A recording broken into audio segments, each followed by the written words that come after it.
नमस्कार, बहुत स्वागत है आपका सुपरफास्ट छत्तीसगढ़ में। मैं हूं आपके साथ ऋतु। बुलेटिन में सबसे पहले बात करेंगे अंबिकापुर की, जहां मेडिकल कॉलेज अस्पताल में पिछले 3 दिनों में 7 से 8 नवजातों की मौत से हड़कंप मचा हुआ है। इन बच्चों का इलाज अस्पताल के एसएनसीयू में चल रहा था। बच्चों की मौत के बाद अपना दिल्ली दौरा स्थगित कर स्वास्थ्य मंत्री टीएस सिंहदेव अंबिकापुर पहुंच चुके हैं। जिले के प्रभारी मंत्री शिव कुमार डहरिया भी अंबिकापुर पहुंच रहे हैं। उधर बीजेपी ने नवजातों की मौत पर सरकार को घेरा है।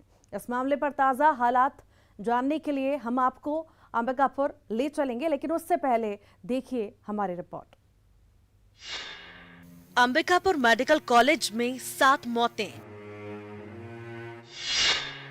36 घंटे 7 नवजातों ने तोड़ा दम। अस्पताल के एसएनसीयू में चल रहा था इलाज। परिजनों ने लापरवाही का आरोप लगाकर किया हंगामा। डॉक्टर ने की 7-8 मौतों की पुष्टि। कहा प्रीमेच्योर और काफी कमजोर थे बच्चे।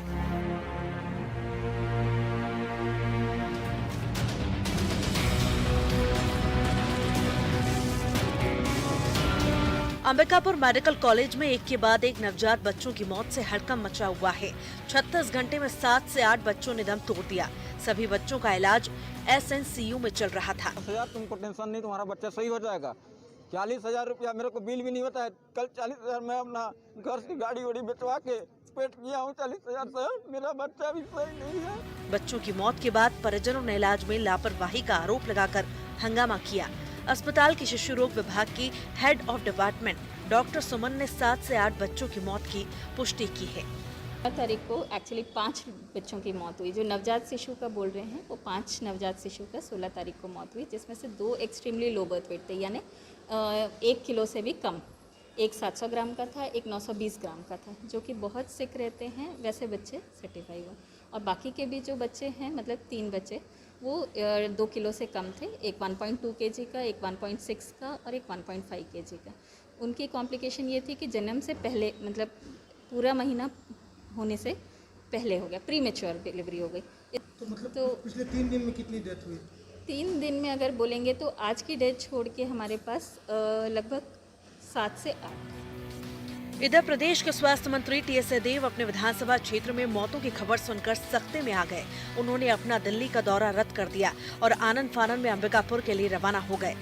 इधर बीजेपी ने मौतों को लेकर सरकार पर निशाना साधा है। बीजेपी के प्रदेश उपाध्यक्ष शिवरतन शर्मा ने घटना को दुर्भाग्यपूर्ण बताया और कहा कि पूरे प्रदेश में स्वास्थ्य सुविधाओं का हाल बेहाल है। पूरा मेडिकल कॉलेज को स्थापित करने में डॉक्टर रमन सिंह जी की सरकार ने बहुत कुछ किया था और दुर्भाग्य से अंबिकापुर के स्वास्थ्य मंत्री होने के बाद भी अंबिकापुर हॉस्पिटल सुधर नहीं पाई। बहरहाल मेडिकल कॉलेज में नवजातों की मौत से हड़कंप मचा हुआ है। मौत कैसे भी हुई हो, सवाल तो खड़े होंगे ही। Bureau report, news 18 Raipur.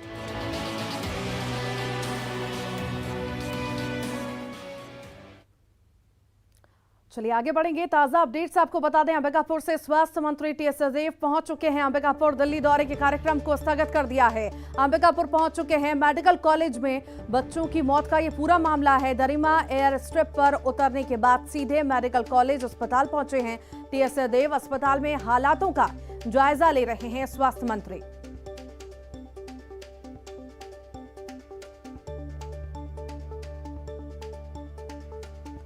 इस वक्त की बड़ी खबर आपको अंबिकापुर से बता रहे हैं। बता दें 7 से 8 नवजातों की मौत अब तक हो चुकी है।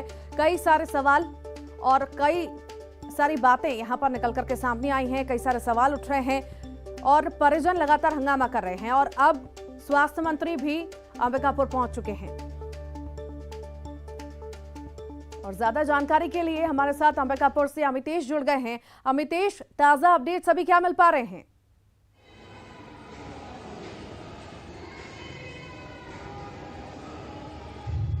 देखिए, स्वास्थ्य मंत्री टीएस सिंहदेव अंबिकापुर पहुंच चुके हैं। तकरीबन 1-1.5 घंटे पहले वो यहाँ पर पहुंच गए थे।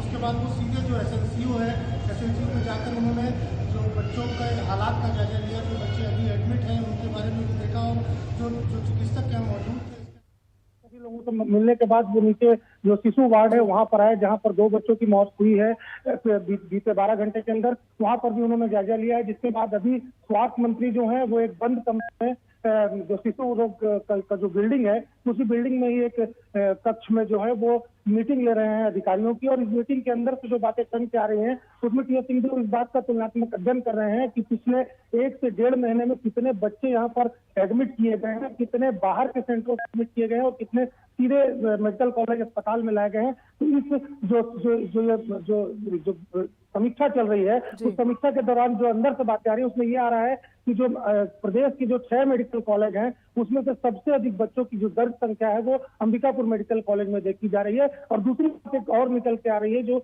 गर्भवती महिलाएं होती हैं, जो आदिवासी क्षेत्रों में खासकर जिनको जो चिकित्सा के बारे में ज्यादा ज्ञान नहीं होता है, वो महिलाओं में हीमोग्लोबिन की कमी होती है, जिसके कारण प्रीमेच्योर बच्चे पैदा होते हैं। और जो बच्चों की मौत हुई है, जो अभी तक बातें निकल कर आई हैं स्वास्थ्य महकमे से, उनका साफ तौर पर कहना है कि जो बच्चे थे वो उनका वजन काफी कम था, इस वजह से उनके जो पार्ट्स थे अंदर के वो डेवलप नहीं हो पाए थे और इस कारण से उनकी मौत हुई है। कुल मिलाकर जो समीक्षा हो रही है स्वास्थ्य मंत्री की, उसमें इन्हीं सब बातों पर चर्चा हो रही है और अभी तक बात अंदर से निकल कर इतनी आई है। जिस तरह से हमने तस्वीरें देखी, आपने भी देखी होगी, दर्शक भी देख रहे होंगे कि परिजनों का कैसे रो रो कर बुरा हाल है। आखिर उन्हें समझाने के लिए क्या कुछ किया जाएगा, राहत किस तरह से स्वास्थ्य मंत्री द्वारा दी जाएगी? देखिए, जैसे ही स्वास्थ्य मंत्री पहुंचे एसएनसीयू के अंदर से, जैसे ही बाहर निकल रहे थे, उनमें से कुछ परिजन स्वास्थ्य मंत्री से सीधे मुलाकात की। उन्होंने रो रो कर स्वास्थ्य मंत्री के सामने यहाँ की व्यवस्थाओं की पोल खोली। यहाँ पर जिस तरह से स्वास्थ्य मंत्री के आने के बाद व्यवस्थाएं दुरुस्त कर ली गई थी, उसके पहले की व्यवस्थाओं का उन्होंने हवाला दिया है और रो रो कर बताया। जिनके बच्चों की मौत हुई है उन परिजनों ने भी स्वास्थ्य मंत्री से मुलाकात की है और उन्होंने साफ तौर पर बताया यहाँ से जो बिहेवियर है वो बिल्कुल भी ठीक नहीं होता है परिजनों के साथ या बच्चों के साथ। और जो किस तरह की कार्रवाई की बात फिर कही है? जिस तरह से परिजन लगातार आरोप लगा रहे हैं कि बिहेवियर जो है अस्पताल प्रबंधन का अच्छा नहीं है, स्टाफ का अच्छा नहीं है, जिस तरह की बातें आई हैं, आखिर कार्रवाई कैसी होगी, जांच कैसी होगी और आखिर ऐसी कैसी रणनीति बनाई जाएगी कि आगे से ऐसी स्थिति निर्मित ना हो? देखिए, निश्चित तौर पर यह सवाल उनसे किया गया। उन्होंने टेक्निकल बातें शुरू में मीडिया के सामने रखी कि शायद हीमोग्लोबिन की कमी से गर्भवती महिलाओं के बच्चे कमजोर होते हैं, लेकिन जब उनसे ये सवाल किया गया, जो सवाल अभी आपने मुझसे पूछा, उस सवाल के बारे में जब उनसे पूछा कि कार्रवाई क्या की जाएगी, तो उन्होंने कहा कि उन्होंने दिल्ली से लौटते वक्त की जो रायपुर के वरिष्ठ जो चिकित्सा अधिकारी हैं और चिकित्सा विभाग से संबंधित जो सेक्रेटरी लेवल के अधिकारी हैं, उनसे चर्चा की गई है। उनकी एक टीम आएगी और इस पूरे मसले की जांच करेगी और जांच में जो भी दोषी पाया जाएगा उसके ऊपर कार्रवाई की जाएगी। इसके अलावा स्वास्थ्य मंत्री ने जो लापरवाही के ऊपर इसके अलावा और कुछ नहीं कहा। जी, चलिए अमितेश, लगातार आप नजर बनाए रखिएगा, आपसे अपडेट्स लेते रहेंगे। बहुत शुक्रिया जानकारी को साझा करने के लिए। और इसी बीच बड़ी खबर आपको जम्मू कश्मीर से बता दें, कुलगाम में आतंकियों का हमला, आतंकियों ने अंधाधुंध फायरिंग की है। बता दें आपको, आतंकी हमले में 2 मजदूरों की मौत हुई है। हमले में मारे गए दोनों लोग बिहार के हैं।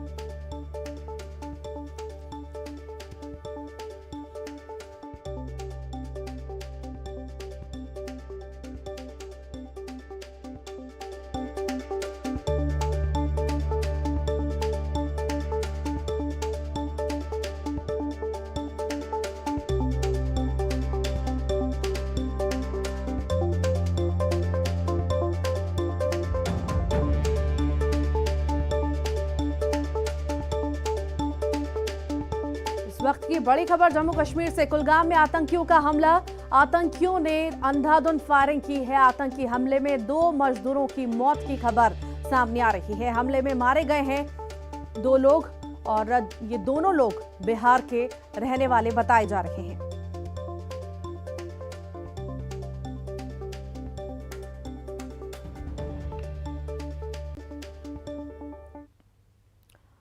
दो दिनों के बस्तर दौरे पर जगदलपुर पहुंचे हैं मुख्यमंत्री भूपेश बघेल। दशहरा पर्व के महत्वपूर्ण आयोजन मोरिया दरबार में शिरकत की है। मुख्यमंत्री के साथ बस्तर सांसद दीपक बैज, मंत्री कवासी लखमा, पीसीसी अध्यक्ष मोहन मरकाम भी शामिल हुए हैं। मोरिया दरबार में मुख्यमंत्री का पारंपरिक तरीके से स्वागत किया गया। इसके पहले जगदलपुर में सीएम भूपेश बघेल माता दंतेश्वरी के मंदिर पहुंचे, वहां पूजा अर्चना कर माता का आशीर्वाद लिया। बस्तर दौरे पर पहुंचे सीएम बघेल 232 करोड़ रुपए के विकास कार्यों की सौगात देंगे।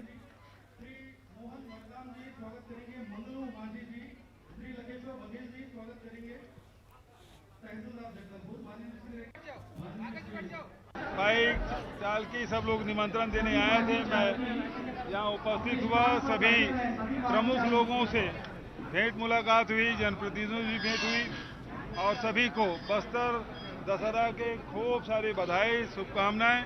और इस दरबार में बैठ के बस्तर के विकास की बात होती है, यहाँ के लोगों के हितों की बात होती है। आज भी वो परंपरा का निर्वहन किया गया और बहुत सारी बातें हैं जिसकी घोषणा मैंने की। इससे पहले बस्तर रवाना होने से पहले रायपुर में मुख्यमंत्री भूपेश बघेल ने कहा कि बस्तर में विकास की रफ्तार से नक्सलियों को बड़ा झटका लगा है। उन्होंने कहा कि सरकार ने बस्तर की जनता का विश्वास जीता है। बस्तर के युवा अब रोजगार की ओर बढ़ रहे हैं।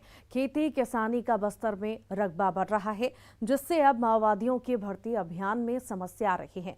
तो वहीं पत्थलगांव हिट एंड रन घटना की तुलना लखीमपुर खीरी से करने पर सीएम ने कहा कि पत्थलगांव में पीड़ितों को हमने न्याय दिलाया, ना कि लखीमपुर जैसे आरोपियों को बचाया। सबसे पहली बात यह है कि वहाँ के जो निवासी हैं उनका विश्वास जीतने में हम लोग सफल रहे और जैसे जैसे विश्वास जीतते जा रहे हैं, लोगों का रुझान शासकीय योजनाओं के माध्यम से शासन के प्रति बढ़ा है और जो जो जगह जो गांव खाली हो गए हैं वहाँ विकास के कार्य तेजी से, चाहे वो पीडीएस साफ हो, आंगनबाड़ी हो, सड़क हो, सोलर लाइट हो, स्कूल हो, हॉस्पिटल हो, इन सब की सुविधाएं वहाँ उपलब्ध कराई जा रही है। तो लोग अब काफ़ी तेजी से खेती किसानी की तरफ और साथ ही रोजगार की तरफ लोगों का रुझान बढ़ा है, नए युवकों का रुझान बढ़ा है और इसी कारण से अब नक्सल में जो भर्ती अभियान में चलाते हैं उसमें उनको काफ़ी परेशानी का सामना करना पड़ रहा है। देखिए, घटना तो बहुत बड़ी हुई है, इसमें कोई शक नहीं, लेकिन यदि साजिश हुई है तो जांच में सब सामने आएगा।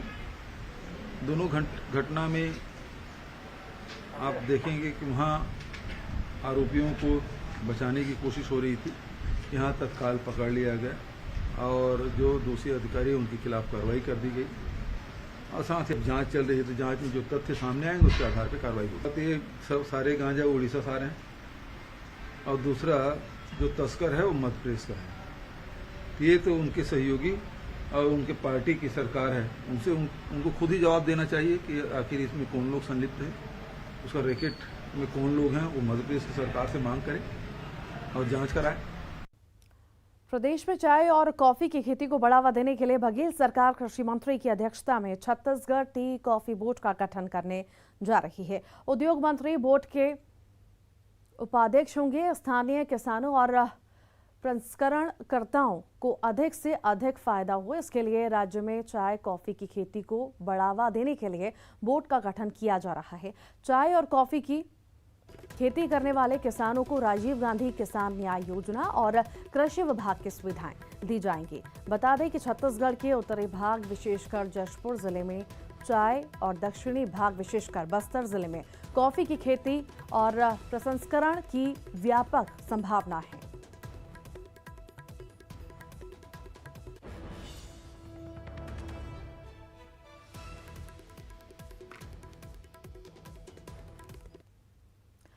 और इसी के साथ ही यहाँ रुक रहे हैं छोटे से ब्रेक के लिए। जल्द लौट रहे हैं और भी खबरों के साथ।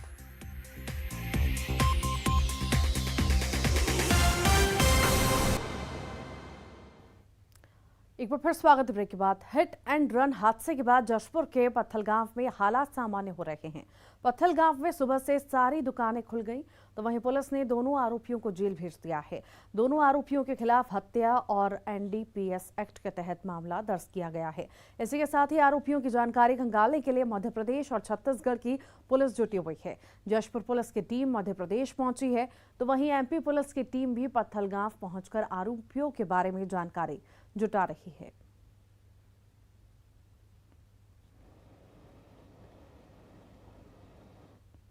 जशपुर के पत्थलगांव में हिट एंड रन के बाद शहर में तनाव है, लेकिन इस तनाव के बाद भी कुछ पुलिस वाले बेफिक्र हैं। ऐसा इसलिए कह रहे हैं कि पत्थलगांव में पुलिस के कुछ जवान ड्यूटी छोड़ बस्ती में बैठकर शराब पी रहे हैं।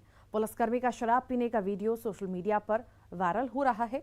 तनाव के बाद भी पुलिसकर्मी की बेफिक्री से पत्थलगांव पुलिस पर सवाल खड़े हो रहे हैं।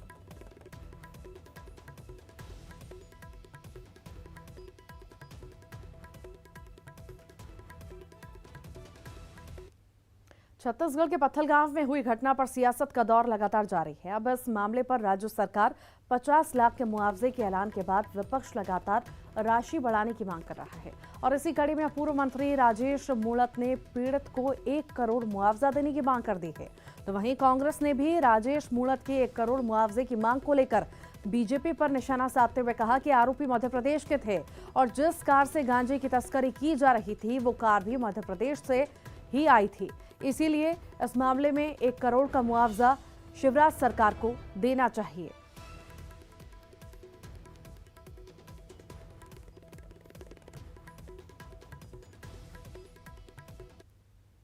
राजधानी रायपुर में चाकूबाजी की घटना थमने का नाम नहीं ले रही। रायपुर के 2 अलग अलग थाना क्षेत्रों में चाकूबाजी की घटना से दहशत फैल गई है। टेकरापारा में 2 लोगों ने एक युवक को चाकू मार दिया।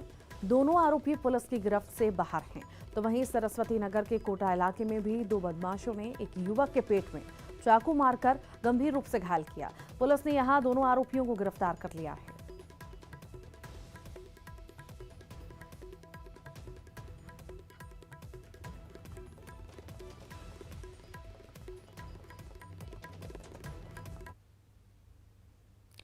खबर बलरामपुर से है, जहां एक निर्दयी पिता ने अपने 9 महीने के बच्चे की हत्या कर दी। पति पत्नी के विवाद में आरोपी ने गुस्से में आकर अपने ही 9 महीने के मासूम बच्चे की डंडे से पीट कर हत्या कर दी। पुलिस ने आरोपी पिता को गिरफ्तार कर लिया और मामले की जांच शुरू कर दी।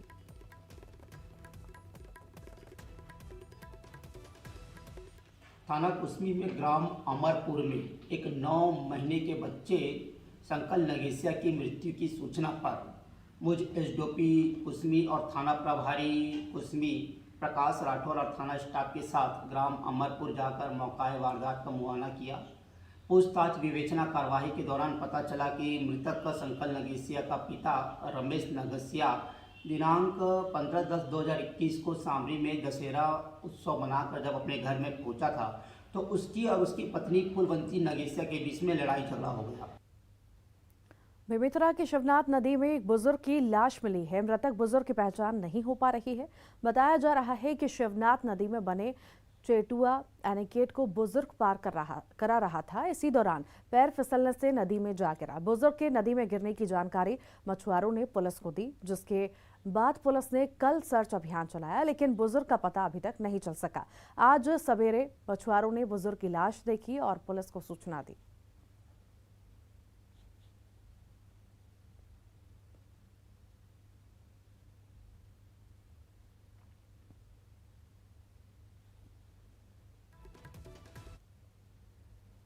खबर धमतरी से है, जहां गंगरेल बांध के करीब एक नर दंतैल हाथी पहुंच गया, जिसके बाद आसपास के गांव में दहशत का माहौल हो गया। वन विभाग ने अलर्ट जारी किया है और रात में खास सावधानी बरतने की सलाह दी है।